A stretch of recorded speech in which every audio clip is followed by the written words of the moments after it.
Welcome to Bond and 007, wherein I try to summarize the plot of a James Bond movie in less than 7 minutes. It sounds much easier than it is, as the plot of these movies is secondary at best. Today we're taking a look at the first of the Brosnan quadrilogy, 1995's GoldenEye, which is obviously very heavily influenced by the Nintendo 64 game of the same name. Cold open as Bond runs along the path of a dam before bungee jumping off of it. Why bungee jumping? Well, because it was the 90s, and we were all very extreme. At the bottom, he uses a laser to infiltrate the Archangel chemical weapons facility in the USSR. After very rudely interrupting this man, he's caught in the hallway by who we think is a bad guy, but don't worry, it's just 006 Alec Trevelyan, his partner in this mission.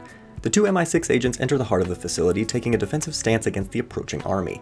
As Bond sets explosive charges on the chemical storage tanks, Alec is taken prisoner. Conflicted as to whether or not he should attempt to save his friend, Colonel Ourumov makes that decision for him. Escaping to the runway, James hijacks a plane, then a motorcycle, and then the plane again, regaining control of the plane before it crashes because, of course he does. Title sequence with eponymous theme by Tina Turner, written by U2's Bono and The Edge. It's irrelevant here, but U2 also did the main song from Batman Forever that same year, so, you know, good for them. 9 years later, we find James speeding through the hills, terrifying his passenger before Jean Grey shows up and makes things much worse for the terrified woman. After the impromptu race, we discover that the passenger is there to evaluate 00's performance. Let's just say, she does. Bond arrives at a French casino, as he is so fond of doing, where the mystery racer also happens to be. Suspicious of the woman, who we learn is Xenia Onatopp, James follows her to a yacht owned by the Yanis Corporation, Yanis being the stand-in for Spectre, as they still couldn't use the name.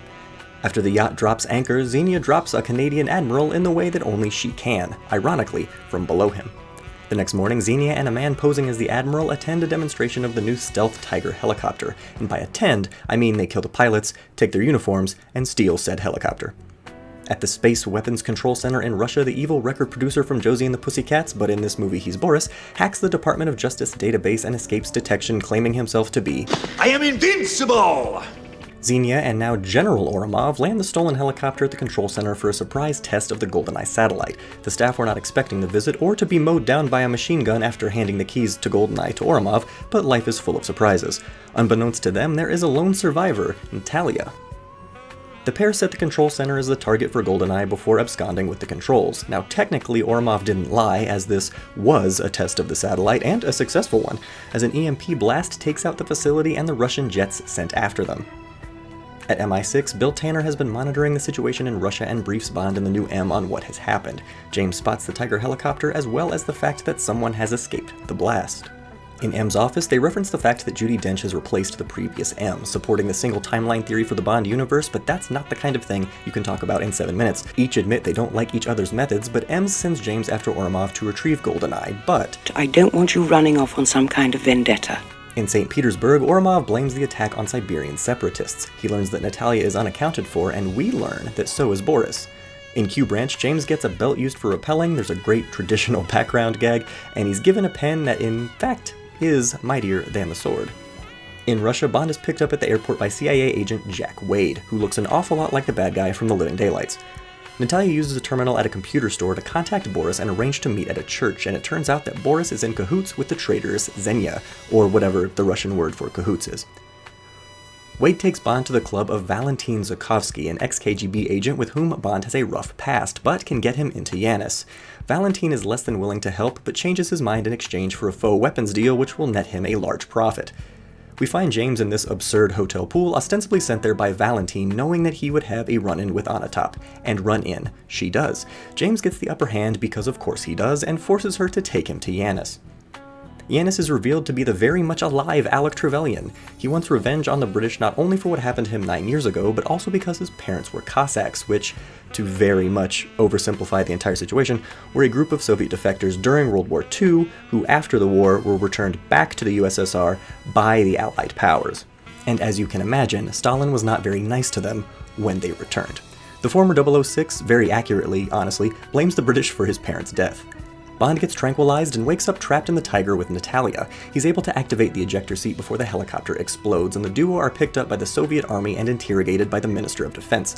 Finding a British agent in a stolen helicopter with one of the sole survivors of the GoldenEye attack leads the minister to think Bond stole the GoldenEye, but Natalia reveals that it was Ourumov, aided by Boris. Realizing he's caught, the general kills the minister, framing James. Escaping during the skirmish, Bond steals a tank and tears through the city streets, chasing Ourumov and Natalia as they make their way aboard Yanis's train base.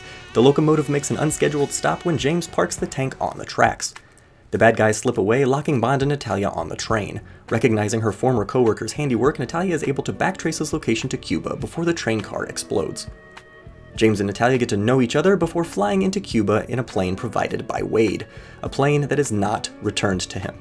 After crashing in the jungle, Bond is attacked by Xenia when she ziplines down from a chopper, but her zipline becomes a ripline. The couple climb inside the massive satellite dish, which is now in place to trigger the next GoldenEye attack, this time with London as the target.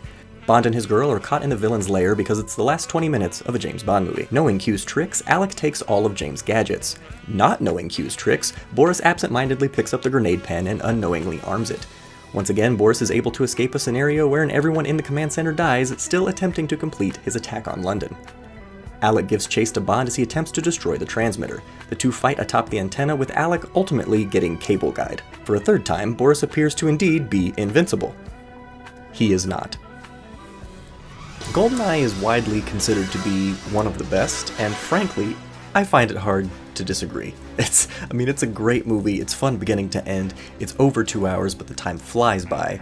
So, let me know what you think about GoldenEye down in the comments. And as always, stay tuned for more Bond in 007.